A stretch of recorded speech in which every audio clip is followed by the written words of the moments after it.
Hello and welcome. I'm Tracey Polowich, host of the Excellence Connection podcast, where we connect our listeners with subject matter experts, knowledge, and resources to help along their excellence journey.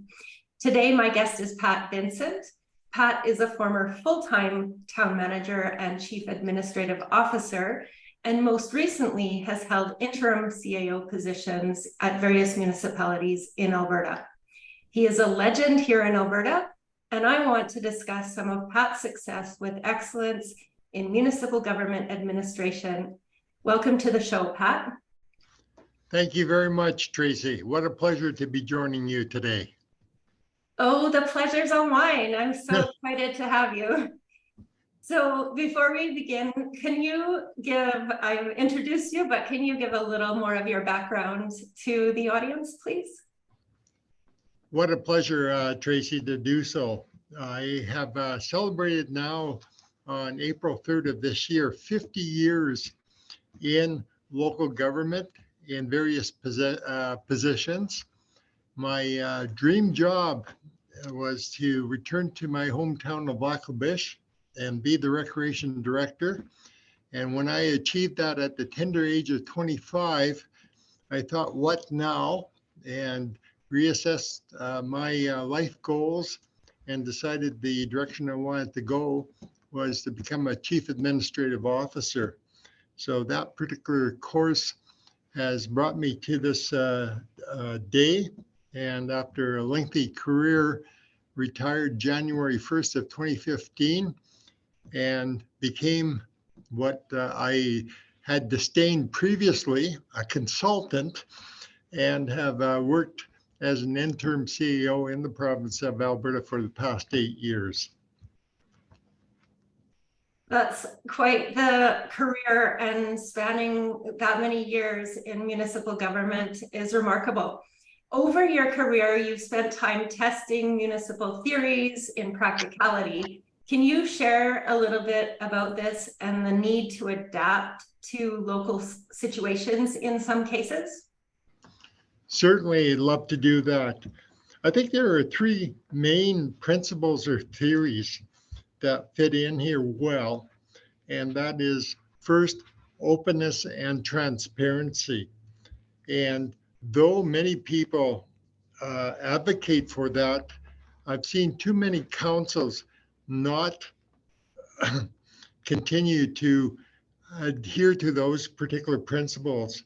And too often we see councils going into closed session to discuss matters which should really be discussed in open session.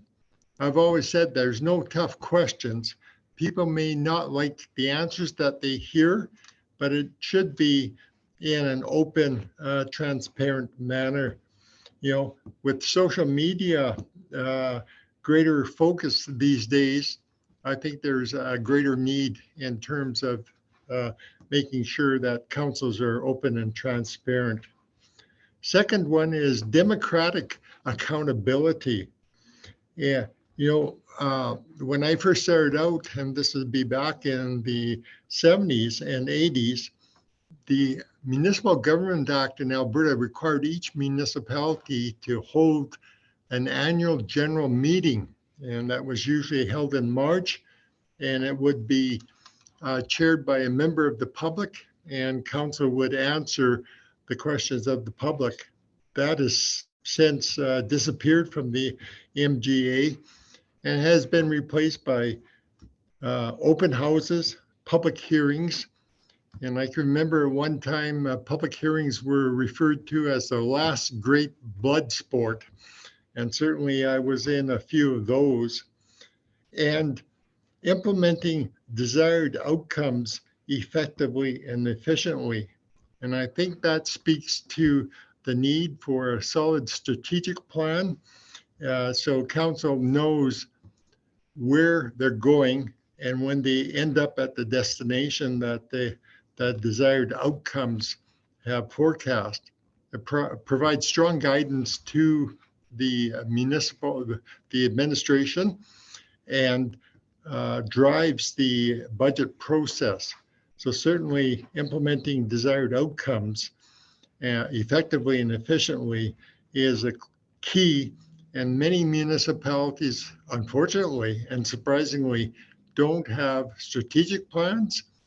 Some have business plans, but certainly that's an area where we see a change, I think, in terms of long-term sustainability for municipalities.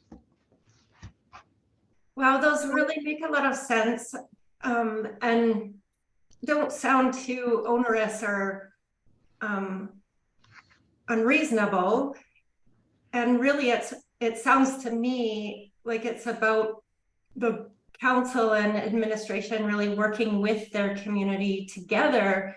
And I know you've kind of alluded to it, but we've seen a lot of council meetings where it feels a lot like them against us. And so I'm kind of hearing from you that that's what you're trying to avoid is that distrust or like the two sides, and bring the community closer together. Absolutely. And I think part of that is, the evolution in terms of the attitude. I think part of the evolution has been when we in the 90s started looking at different ways of raising revenue.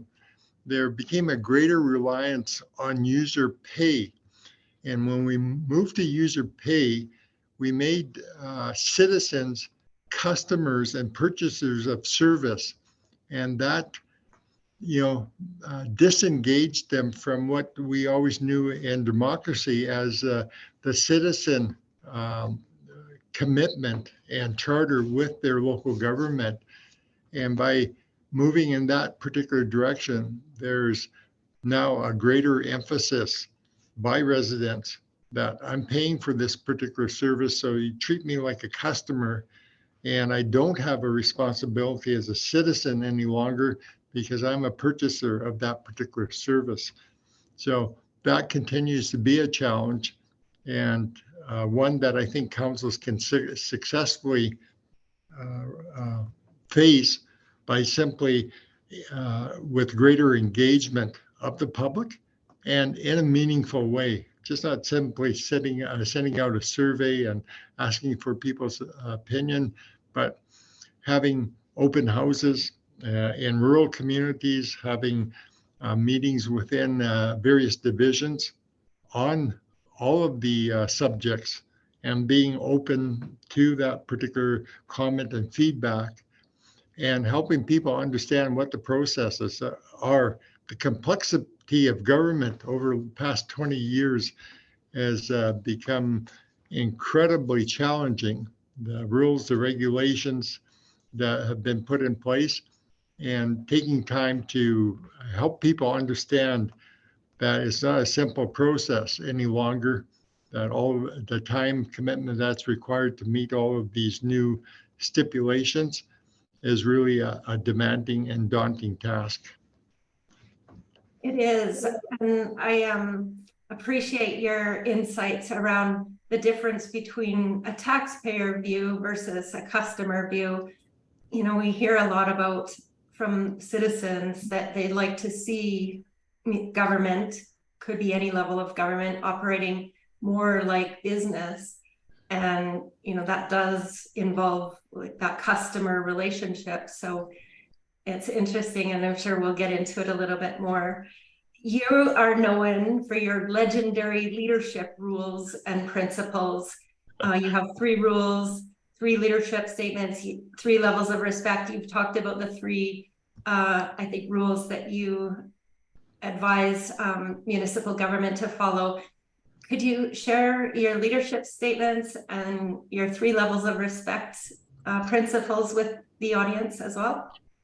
I certainly will be pleased to do so. When you said that, make me kind of chuckle to myself, talking about 3, 3, and 3. It sounds like the Father, Son, and the Holy Spirit here, but certainly not the case. I've guided myself throughout my career by 3 simple rules. And the first one is no surprises. I never want an elected official that I'm working with and working for to hear something in the coffee shop that they should have known and been apprised of. And conversely, I never want to be taken off guard and surprised by council being blindsided by a request or something that would come up at a council meeting.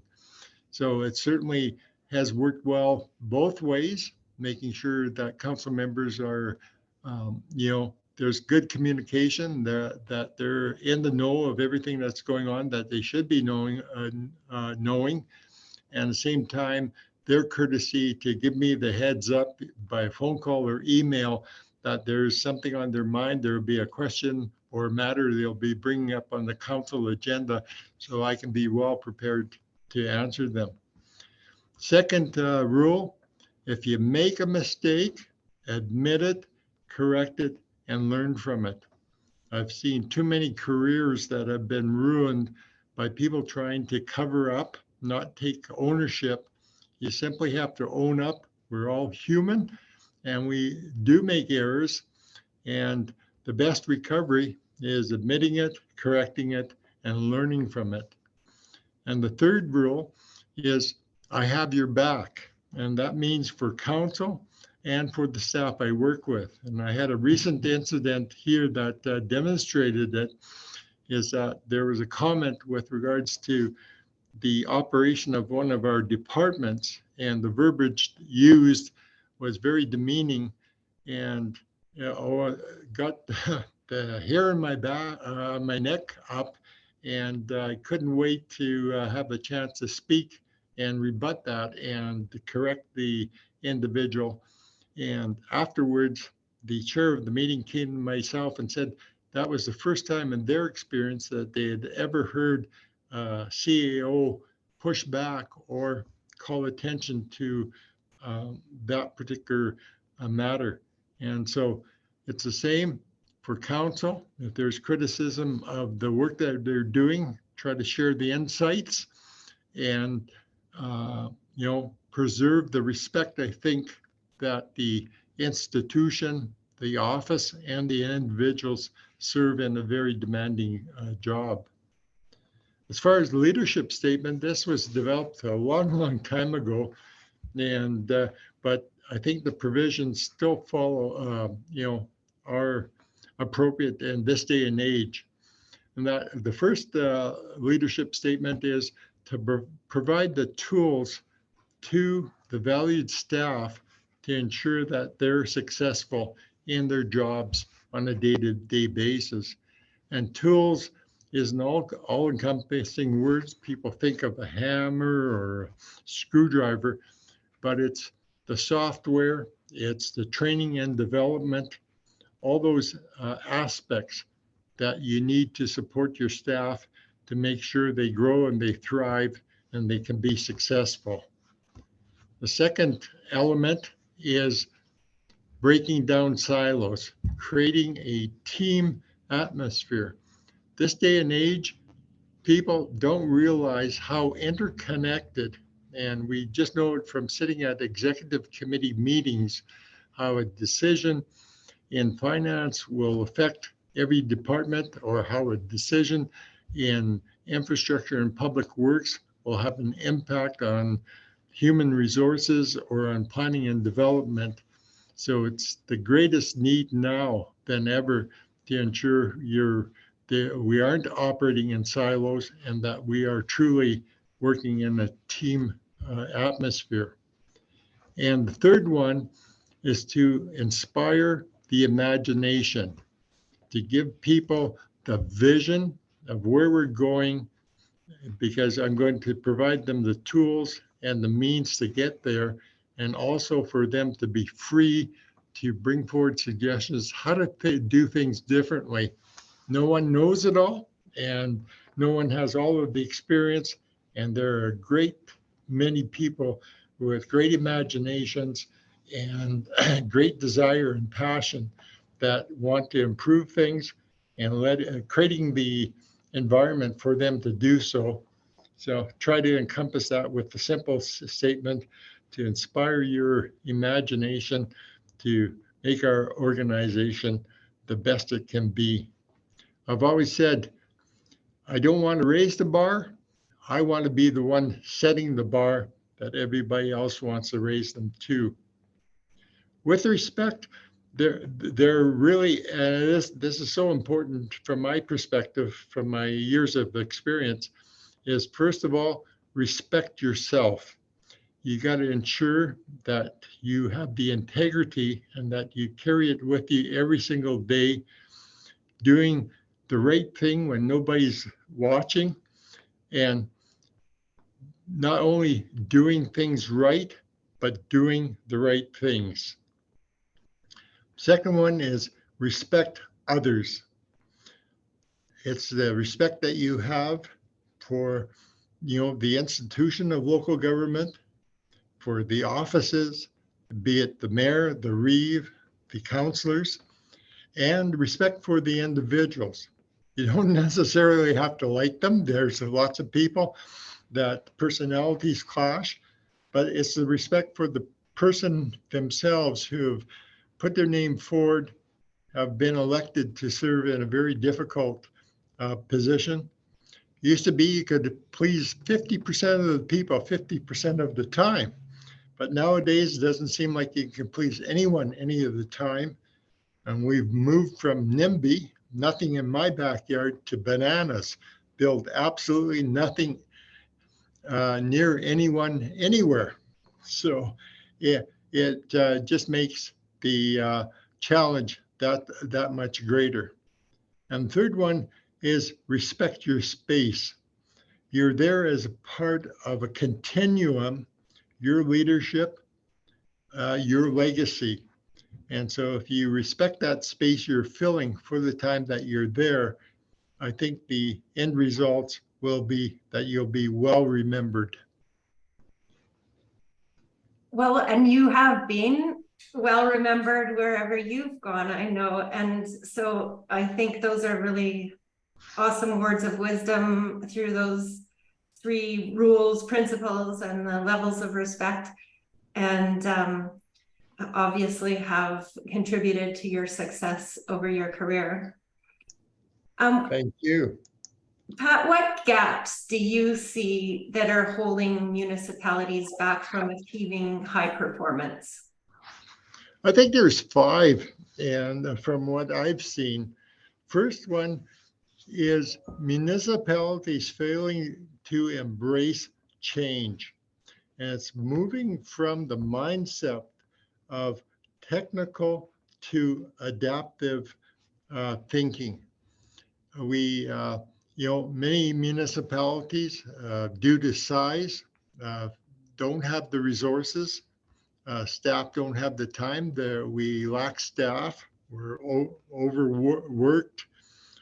There's so many priorities that you don't have time to sit back and to think about and to work on embracing change. And the whole issue with regards to change management, I think, is an area that CAOs and directors, senior staff should take more time to consider and to become more familiar with and more practiced in. The second thing is with regards to failing to achieve alignment. The lack of the shared vision, referred to strat plans previously, but simply the lack of a shared vision. Many municipalities, again, working in silos, and infrastructure public works department headed in one direction, planning and development headed in another development. So it's, combining the democratic process, the potential or the political environment, and the organizational culture is all part of achieving that particular alignment. So ensuring you know where council is going with their vision, what that political environment is that they're working in, and then making sure that you create the organizational culture to support. The third area is municipalities, again, sometimes lack the resources and developing people assets. The whole key, the leadership skills, the management, uh, and allowing staff the opportunity to develop themselves. Having municipalities I've been in lack the funding for training and development of staff. The connections that you make, the networking that you benefit from by attending annual conferences. So if you're like yourselves, a member of the GFOA, it's such a valuable resource. And I found that over the years, whether I was attending the Mountain Refresher course or the LGAA annual conference. And this year it was in Kananaskis and I didn't get to go to it, but those where you have the opportunity to share problems, to hear how other people have dealt with them, I think that's critically important. The fourth one is adapting the organizational structure, allowing staff to be more creative.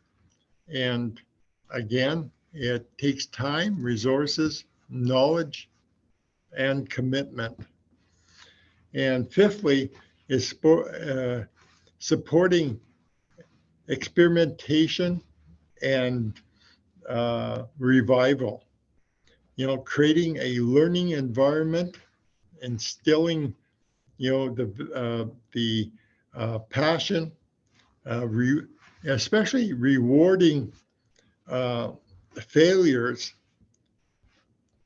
If you give people if you invite individuals to do something different and it fails, don't penalize them, reward them for trying and say, hey, let's try it again. So it's that supportive experimentation and environment in which organizations can continually change and revive themselves. Well, I'm really, I guess, happy to see that a lot of what you're suggesting, a lot of your principles and the values that you display, your wisdom, and these gaps that you've identified, they really align a lot with our organizational excellence framework and the principles and practices that are common to high performing organizations. So it pleases me to see that there is something that's being done right there. And I want to assure all the viewers that this wasn't pre-scripted, that we have had to set up whatsoever. And though you and I have, it wasn't acknowledged at the outset that we had the opportunity to work together. Certainly, it's not surprising that it does align, because when you talk about excellence in municipal government, these are basic premises that anyone like yourself and myself have come to realize some time ago and continue to work toward. Exactly. So can you maybe give a few examples of some of the successful excellence initiatives that you have led or been involved with over your career? Well, there's three that would come to mind. The first one you'll be very familiar with, and that the great pride I had in working as the interim city manager at the city of Chestermere. We had a brand new council. We had an acting CEO who was a director of one of the departments. And when the job got too much for them, they certainly notified council and shared that they needed somebody to come in. With a newly elected council, only 6 weeks into the job, joined the city of Chestermere as the interim CAO, hired a strategic planning consultant, and in a day and a half, council's vision and mission came together so nicely. It was very impressive. We had the strat plan approved in February of the following year, And by August, 6 months later, we had accomplished 75% of council's priorities in year number one. It was just an amazing success that we enjoyed. And it just speaks to when the alignment in the organization can be achieved, anything is possible. And you remember, you're reaching for the moon. If you miss the moon, you're among the stars. So that was just a fabulous experience. The second one I would refer to, and one I take personal great pride, is the time I was with Parkland County. We achieved numerous successes, and a couple of them that I reflect upon is being named as one of the Smart 21 communities in the world. That indeed is very prestigious, and that simply was a result of the work we had done on the rural high-speed internet project. Council had a vision. That vision was that high-speed internet should be available to all rural residents, and deemed it a municipal utility. I think maybe the first community in Alberta, maybe Canada. And when we went to New York to receive this recognition, we were exposed to a number of great ideas and initiatives that were going on around the world. So it filled us with a great deal, a sense of accomplishment and pride to be among the top in the world for that. The second one that I think of as well is with Parkland County winning the Health and Safety Award for the best organization in Canada in the category of government and non-government organizations. And to think that we competed against 10 provinces, 3 territories, all of the municipalities across Canada, and a lot of the major NGOs, whether it was Canadian Blood Services or any of the other big ones, to come out on top and to be recognized having the best health and safety program in our category certainly was a great pat on the back and confirmation that the vision we had, the effort we put in, paid huge dividends.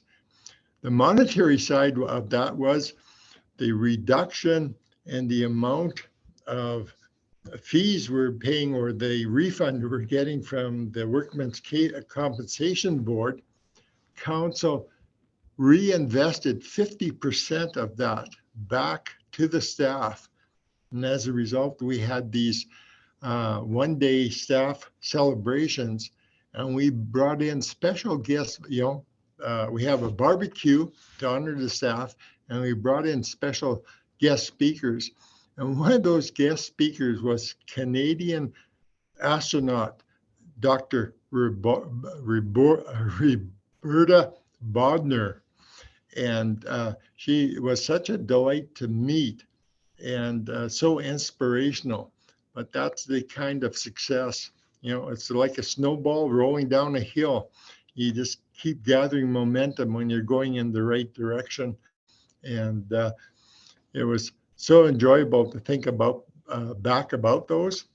And I'm sure there's others you probably think of, and and they don't have to be that major. It's just the successes that you enjoy in your municipality. And the failure in most municipalities is the failure to celebrate, to share the good news. And as small as you might think, if you take the time to share it, it will get recognized. And it's that particular satisfaction, without a doubt. Isn't that right? We hear a lot about complaining about what's not working, what's not going well, and we don't hear a lot about what is going well and the celebrations that our municipal, local, and provincial federal governments should be boasting about as well. You know, I like the way that we have organically set up this podcast and this interview, because we started with the foundation of your principles and your rules and the levels of respect, and it's just really naturally coming together for me anyway, and hopefully for the viewers, that you set that strong foundation, and it doesn't take much to achieve success when you can bring everybody together and have that leader guiding people through, as long as everybody's willing and have the tools and ability to gather and contribute. That really doesn't take a lot to make successful. Certainly, and I've found such great joy and fulfillment, since I started serving as an interim CAO and working with the councils, because that's the basic tenet of, I think, what an interim CEO should be doing, is to help reestablish that foundation. I've always made the statement to council, I only hire the best. And when I do that, when I hire an employee and tell them I only hire the best, I also tell them, now go out and prove me right. And that seems to be the gauntlet, or, the challenge. And they do exactly that. So you surround yourself with great people, very competent people, and you create that particular culture for continuing to be successful. And I look back at the organizations I've worked with here in the past 8 years, and I know that most of them, not all of them, are still very successful. Things do change, and things are out of people's control, but certainly for most of them, they have remained very successful with that solid foundation. That's great. And the other thing I wanted to just bring attention to is, all the resources that, you talked earlier about. There are smaller municipalities who don't have as many resources to put to the gaps that you mentioned, but there are a lot of free resources out there, and resources that from other municipalities and other municipal practices, like you mentioned with the awards that were won by Parkland County. You go and look at all of the award winners and all the different ideas and innovations that they have. Those are a resource for any municipality to look at, and as a benchmark, and ideas to help them along their journey as well. Yeah, one of the greatest resources, Tracey, is our colleagues. And I always remember the lesson that I learned early, and was the warm, open invitation. I happened to be, with the Local Government Administrators Association, and invited to a zone meeting. And there was a number of very experienced senior CEOs sitting in that particular room. And they just made me comfortable with the invitation, and said, if you ever need help, or if you want ever to discuss a situation, don't hesitate, pick up the phone. And that has certainly been the case. I'm not sure if we're supposed to name names here or not. Forgot to ask you at the outset. But anyway, there was a CEO from a neighboring municipality who became a good friend, who, helped me out a lot in understanding some of the challenges I was facing. And I've tried to reciprocate over the years.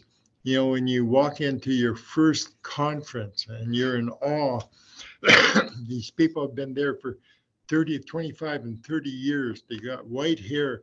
Well, how could I, as a young novice CEO, approach them and be comfortable? And it's by, being brave enough to take that first step and introduce yourself and receive that warm welcome into the fraternity of CEOs and senior executives in various sizes of municipalities. And I've learned a lot as I progressed in my career, moving up to larger municipalities from people who were in much smaller municipalities than myself, who had to be so innovative and creative to meet their challenges. And I was never beyond stealing a good idea, because that was what attending a conference was all about. Yeah, for sure. That's been my experience as well in the finance area. Is there's no shortage of people willing to help you if you are willing to ask. And I think it's a source of compliment when you ask people for advice. I think they look at it that way. And the other thing to note there is that's a difference between public service and the private industry. Is there is not so much fear with respect to competition, and so it can be a very much more cooperative community of experts in subject matter, experts in their areas. Absolutely. Well, this has been great. I really super appreciate your willingness to share your wisdom, Pat. You had one more question. I was prepared. Yes. I was prepared. My last question. How do you remain in the growth zone? You know what? It's been exciting for me. So I've always said I'm not only a practitioner, but a student of local government. And this started off back in the 80s when the Society of Local Government Managers first got our profession recognized. And though I could have qualified to be grandfathered in, I chose to take the 8 courses that were required to get the professional designation. And that started a learning process. And got my professional designation in 1985, which is a long time ago now. And it just continued to inspire me. But something happened in the early 90s, which was just phenomenal. And I'm so blessed I was here at that time. So 2 fellows by the name of David Osborne and Ted Gabler wrote the book, Reinventing Government, in 1992. That was the same time I was working with Municipal Affairs, and they were incorporating the improvement districts into municipal districts. So I was in the eye of the hurricane of monumental change in local government, not only the whole advent of reinventing government, because Orange County had just gone bankrupt, and they had to do a whole bunch of things, to get them back operational. And that spurred a number of ideas. So if you trace it back, then all of a sudden people were naming arenas after corporate large corporations, something that was taboo up to that particular time, but saw, oh, here's a great revenue opportunity. And so being in that particular cyclone and tornado of change just spurred my aspirations, and certainly inspired myself. And what was curious, I was president of LGAA in 1993 and brought Ted Gabler up from the States, from California, to speak at the LGAA conference in Red Deer. And we had opened up that conference to all CEOs, both LGAA and ARMA at that particular time. And we had a tremendous turnout. We had a large registration for that particular conference. And I still have my personally autographed book from Ted on my bookshelf at home. Quite proud of that, and having brought him here to Alberta to speak to our CEOs about reinventing government. So it continues to be a passion. You can hardly tell the way I'm speaking, but even to this day, reading articles, consulting with a colleague of mine, Mr. George Cuff, who we went to university together, and he's been the theorist, and I've been the practitioner, complementing each other in that particular fashion. So it just inspires me. And now when newer CEOs or less experienced CEOs contact me with a question, it's always a privilege to be able to share any practical information or experiences I've had with them. So it's a commitment to lifelong learning. By the way, my mother was a school teacher, so you can probably appreciate why I have some of that instilled in me. Well, it is inspirational for sure to hear your passion for excellence, even though we've spoken today mostly about the application within municipal government. I believe any of your wisdom and the suggestions and information that you've shared could apply to any type of organization. And so I think there's a lot that can be taken from this podcast for anyone in a leadership role and those who are seeking to achieve high performance and excellence in their organizations.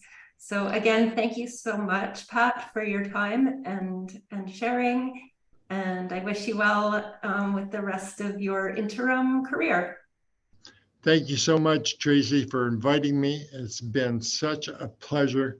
I can't thank you enough. All right, thank you.